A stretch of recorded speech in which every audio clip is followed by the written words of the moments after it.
এ কি অনাসৃষ্টি কাণ্ড বৌমা! সকালবেলা চান না করে রান্নাঘরে ঢুকে পড়েছ তুমি! মাথায় হাত দিয়ে বলে উঠলেন দ্যুতির শাশুড়ি রমা। আমি তো জামা কাপড় ছেড়ে নিয়েছি মা, নিরীহ গলায় জানালো দ্যুতি। কিন্তু রমার মুখভঙ্গি তাতে একটুও চেঞ্জ হলো না। বিশাল বড় কোনো একটা বিপদ হয়েছে এমন মুখ করে দ্যুতির দিকে তাকিয়ে রইলেন তিনি। তারপর খাই খাই করে বললেন, জামা কাপড় ছেড়ে নিলেই হলো? চান না করলে কি শুদ্ধ হয়? তোমাকে কে রান্নাঘরে ঢুকতে বলেছে শুনি? আমি ভাবলাম সবার জন্য চা করব, তাই। আসলে এই ঠান্ডায়, বিব্রত মুখ করে বলল দ্যুতি। কিন্তু তার কথা শুনে নরম হওয়ার পরিবর্তে তাকে প্রায় ধাক্কা মেরে রান্নাঘর থেকে বার করে দিলেন রমা।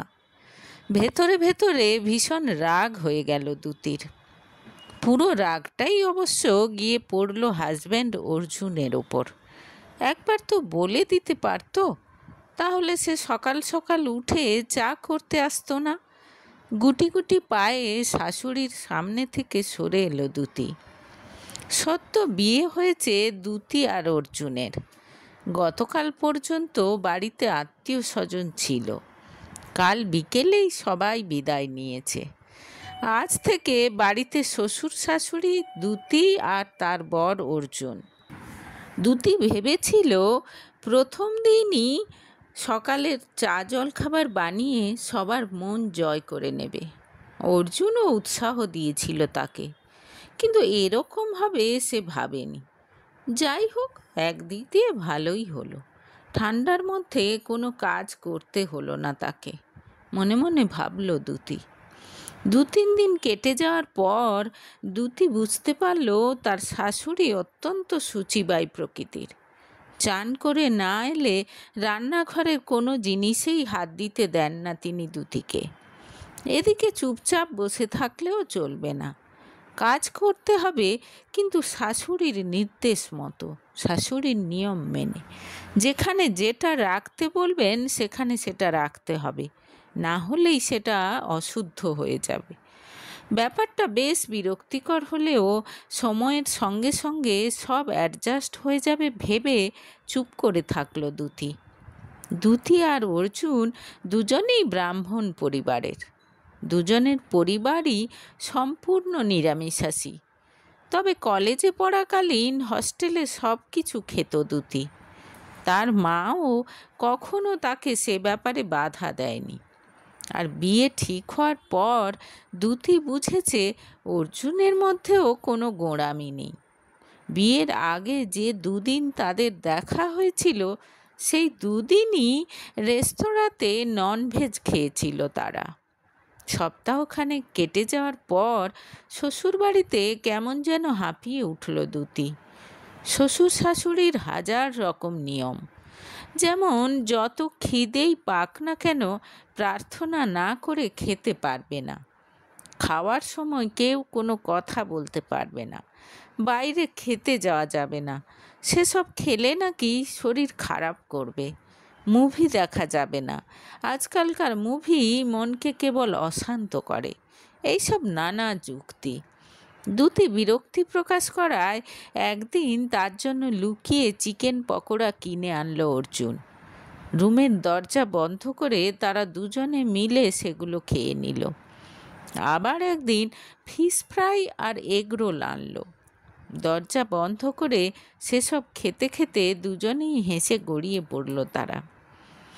দিন 15 পর হানিমুনে যাওয়ার জন্য তোড়জোড় শুরু করে দিল অর্জুন আর দ্যুতি। কোথায় যাবে কিছু ঠিক করেছো? জিজ্ঞেস করলেন অর্জুনের বাবা পঙ্কজ। না, এখনো ঠিক করিনি, উত্তর দিল অর্জুন। অবাক হয়ে তার মুখের দিকে তাকিয়ে রইল দ্যুতি। তারা তো গোয়া যাচ্ছে, অনেক দিন আগে থেকেই টিকিট কাটা আছে। তবে কি মিথ্যে বলেছিল অর্জুন? সে কিছু বলতে যাবে এমন সময় শ্বশুরমশাই বলে উঠলেন, আমার মনে হয় পুরী যাওয়া সবচেয়ে ভালো। জগন্নাথ দর্শনও হবে, আবার সমুদ্র দেখাও হবে। আমি এখনই টিকিট কেটে দিচ্ছি। পুরী মুখ দিয়ে বেরিয়ে গেল দ্যুতির। হ্যাঁ, পুরীই যাবে, দৃঢ় গলায় বললেন পঙ্কজ। হ্যাঁ বাবা, তাই হবে, পুরীই যাব, কিন্তু তোমার টিকিট কাটতে হবে না। আমার বন্ধু আছে ট্রাভেল এজেন্ট, ওকে বলে দেব, বলে উঠল অর্জুন। মনে মনে ভীষণ হতাশ হলো দ্যুতি। তার খুব ইচ্ছে ছিল গোয়া যাওয়ার। পুরী তো সে 2বার গেছে। তুমি তার মানে আমাকে মিথ্যে বলেছিলে? নিজেদের রুমে ঢুকেই অর্জুনের উপর ঝাঁপিয়ে পড়ল দ্যুতি।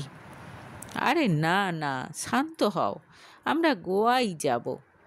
তবে যে তুমি মা বাবার সামনে বলে এলে, রাগে ফুঁসতে ফুঁসতে বলল দ্যুতি।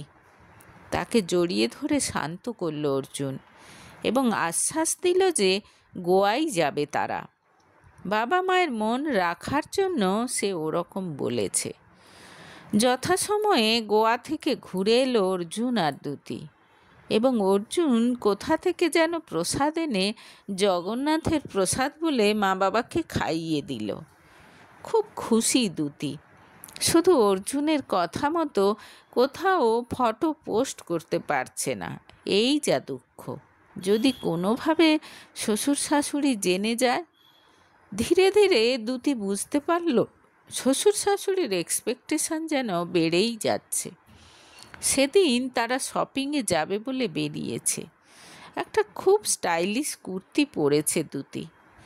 তাকে দেখেই শাশুড়ি একেবারে রে রে করে উঠলেন। এই কি মা, হাতের শাঁখা পলা খুলে দিয়েছ কেন? এ কি অলক্ষণে কাণ্ড! এই ড্রেসটার সঙ্গে শাঁখা পলা ঠিক মানাচ্ছে না মা, খুব ভালো করেই বলল দ্যুতি। হ্যাঁ মা, এখন আর এসব কেউ পরে না, মিনমিন করে বলল অর্জুন। সঙ্গে সঙ্গে শ্বশুরমশাই বলে উঠলেন, এসব অপসংস্কৃতি আমার বাড়িতে চলবে না, যাও এখনই শাঁখাপলা পরে এসো। রাগে দুমদুম করে পা ফেলে চলে গেল দ্যুতি। এত মুড অফ হয়ে গেল যে সেদিন আর বেরোলোই না সে। হায় হায়, আমার সব জিনিস উল্টোপাল্টা করে দিয়েছে গো, বলে আর্তনাদ করে উঠলেন রমা। আসলে দ্যুতি রান্নাঘরটা একটু গোছানোর চেষ্টা করেছিল। কিচ্ছু উল্টোপাল্টা হয়নি মা, সব এখানেই আছে, বোঝানোর চেষ্টা করল দ্যুতি। কিন্তু খুব বিরক্ত হয়ে রমা বললেন, তোমাকে কে এসব করতে বলেছে? কিছুই তো করতে পারো না, কেন করতে যাও? শাশুড়ির কথায় রাগ করে নিজের ঘরে গিয়ে বসে থাকলো দ্যুতি। তার কোনো কাজই শাশুড়ির পছন্দ হয় না, অথচ সে তো খারাপ কিছু করেনি। খানিক পর অর্জুন এসে ঘরে ঢুকে দেখল মুখ ভার করে বসে আছে বউ। ব্যাগ থেকে একটা প্যাকেট বার করে তার দিকে বাড়িয়ে দিল সে। তোমার পছন্দের চিলি চিকেন ড্রাই। খাবো না, যাও, মুখ ঘুরিয়ে নিয়ে বলল দ্যুতি। আদর করে তার রাগ ভাঙিয়ে দিল অর্জুন আর হাতে ধরিয়ে দিল প্যাকেটটা। সেটা খুলে সবে একটা চিকেনের পিস মুখে তুলতে যাবে, এমন সময় দরজা ঠেলে ঘরে ঢুকে এলেন অর্জুনের মা। চমকে উঠল দ্যুতি।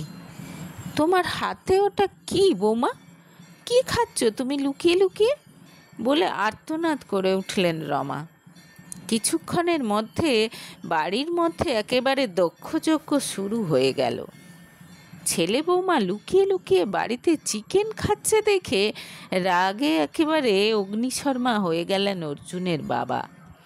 সাত্ত্বিক ব্রাহ্মণ তিনি, তার বাড়িতে এসব অনাসৃষ্টি কাণ্ড। দেখেছো বৌমা, তোমার জন্য আজ আমাদের বাড়িটা পর্যন্ত অশুদ্ধ হয়ে গেল। তুমি তো জানো আমরা এসব বাড়িতে ঢুকতেই দিই না, কী করে করতে পারলে এরকম? ছি ছি। বিরাট কোনো বিপদ হয়েছে এমনভাবে বলতে লাগলেন অর্জুনের মা। শুধু ওকে বলে কি লাভ, তোমার ছেলে তো ওকে এনে দিয়েছে, বললেন অর্জুনের বাবা। আমার ছেলে তো এরকম ছিল না, ওর পাল্লায় পড়েই তো এরকম হয়েছে, সব দোষ ওর। শ্বশুর শাশুড়ির কথা চুপচাপ মুখ নিচু করে শুনল দ্যুতি। অর্জুনও চুপ। শোনো, এই বাড়িতে থাকতে হলে এই বাড়ির নিয়ম মানতে হবে বলে রেগে বেরিয়ে গেলেন পঙ্কজ। পিছনে পিছনে চলে গেলেন রমা। এরপর ৩-৪ দিন কেটে গেল। বাড়িতে অপরাধীর মতো থাকে আজকাল দুটি। অর্জুনও খুব প্রয়োজন না হলে বাবা মায়ের সামনে যায় না। খাওয়ার সময় মুখ নিচু করে খেয়ে উঠে যায়। সেদিন বিকেলে অফিস থেকে ফিরে নিজেদের রুমে ঢুকতে যাবে এমন সময় অর্জুনকে পেছন থেকে ডাকল তার বাবা। বাবা মার থমথমে মুখ দেখে অর্জুন বুঝল আবার কিছু একটা হয়েছে। কি এটা বলে অর্জুনের সামনে একটা কাগজ বাড়িয়ে ধরলেন পঙ্কজ। ভালো করে দেখে অর্জুন বুঝল গোয়ার হোটেলের বিল। ধরা পড়ে গেছে বুঝে চুপচাপ দাঁড়িয়ে রইল সে। বিয়ের পর অনেক উন্নতি হয়েছে দেখছি। মা বাবাকে মিথ্যে বলতে আর একটুও আটকাচ্ছে না আজকাল, চিবিয়ে চিবিয়ে বললেন পঙ্কজ। ছি ছি, ঠাকুরের নামে এরকম মিথ্যে কথা! আমাদেরকে বললি পুরীর প্রসাদ এনেছি। আমি তো ভাবতেও পারছি না যে তুই এরকম করতে পারিস। হা হুতাশ করার মতো বললেন রমা। নিজের রুমে এসে রাগে একেবারে ফেটে পড়ল অর্জুন। এই সামান্যটুকু কাজ তোমাকে দিয়ে হয় না? আর কোনো দিন বিশ্বাস করবে ওরা আমাকে? কি হয়েছে বলবে তো, জানতে চাইল দুতি।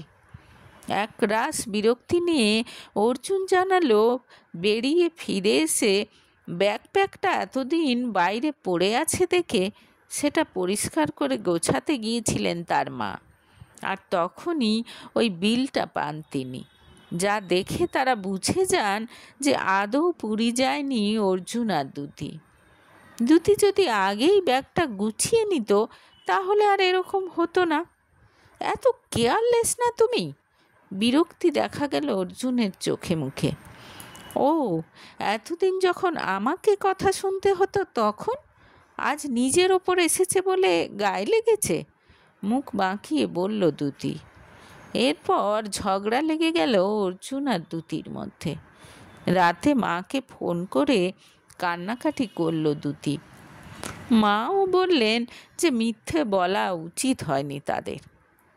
শ্বশুর শাশুড়ির নামে অভিযোগ করায় মেয়েকে অ্যাডজাস্ট করতে বললেন তিনি। মার মুখে কথা শুনে ক্ষেপে গেল দুতি। আর কত অ্যাডজাস্ট করবে সে?